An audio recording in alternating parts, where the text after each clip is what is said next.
So everybody is really sort of upset or going a little bit crazy about this classification project. This is only the first step. You're going to find your organisms as they correspond in these here columns. This is one column of the common bottlenose and the orca and the humpback and harbor seal. And you'll notice that each level here gets longer and longer, or depending on your perspective, gets shorter and shorter. What this is saying is that the Brunning dolphin is a species that is closely related to the common bottlenose dolphin. Because they're in the same genus. They're not in the same species. They are in the same genus. Just like the Brunning dolphin and the bottlenose dolphin are in the same family, Delphinidae, as the orca or killer whale.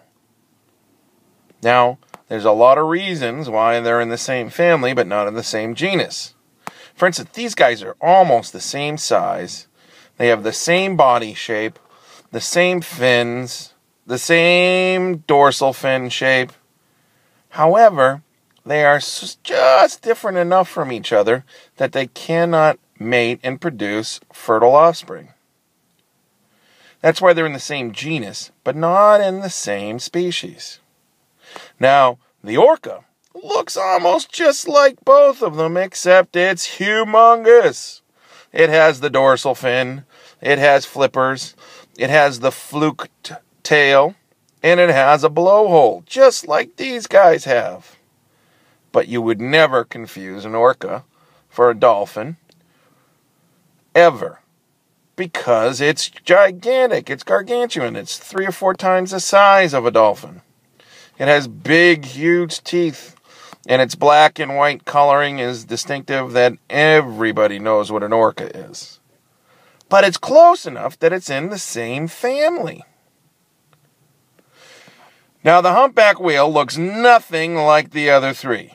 The humpback whale, however, though, even though it looks nothing like it, has a dorsal fin, it has flippers, it has a fluked tail, it also has a blowhole. Those are remarkably similar characteristics to these other 3 organisms, which is why it's in the same order, Cetacea, over here, but it's not in the same family or genus. Now, in the same class would be animals such as the seal, the monkey, human beings. There's a whole litany, a million different kind of animals that I could put in the mammal category. I chose the seal because the seal is distinctively different than either of these 4 organisms. For instance, the seal doesn't have a blowhole. He has whiskers. He lives both on land and on sea. These guys only live at sea. This guy right here can move his neck from side to side and up and down. The other 4 organisms' necks are fused. They cannot move their necks. So, while there are many similarities, considering that they all have lungs, they all have hair, and they all nurse their young, the seal is far different. But it has enough characteristics in common with these guys to be in the same class, Mammalia. Now, I recognize that Mammalia there is spelled incorrectly, and I do apologize for that, everyone.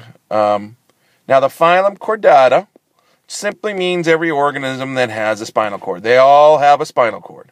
So does the lion, so does the fish, and so does the lizard, which you see in that picture over there.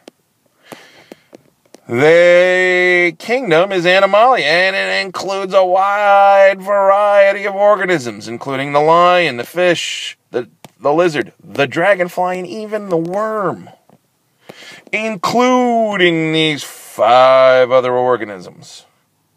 And in the domain level, the most broadest level of classification, not only does it have these 5 organisms, but it has things like lions, fish, lizards, dragonflies, worms, paramecium, fungus, and plants like trees. That's because domain simply means organisms that have nuclei in their cells. So, ladies and gentlemen, once again, I want you to copy and use these pictures right here, with the lion and the fish, at these precise levels. They just represent all the other organisms that belong on this level with the harbor seal, the humpback whale, the orca, the bottlenose dolphin, and the Brunnen dolphin. Now, you'll notice down here, I have a little equal sign right next to the scientific name of all of these organisms. You may do this in lieu of creating a key. I will accept that. Now, this is an explanation of the project so far. It is not how to do the project. I have explained that in detail. Every software program that you use is going to have a different way to insert photographs in your project. You have to use whatever way it has. Go to the web, find a picture you want to use, right-click on it or wherever you have to click on it to save the image as. Save the image as, then insert it into your document. Then you will resize it. If something should go wrong with the formatting, don't panic. Hit the undo button. On IBM PCs, that would be Control-Z. Hey, and guess what? On Macintoshes, it's the same thing. Command-Z. It undoes whatever you just did. Don't panic.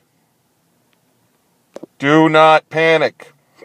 This is not that hard. Thank you.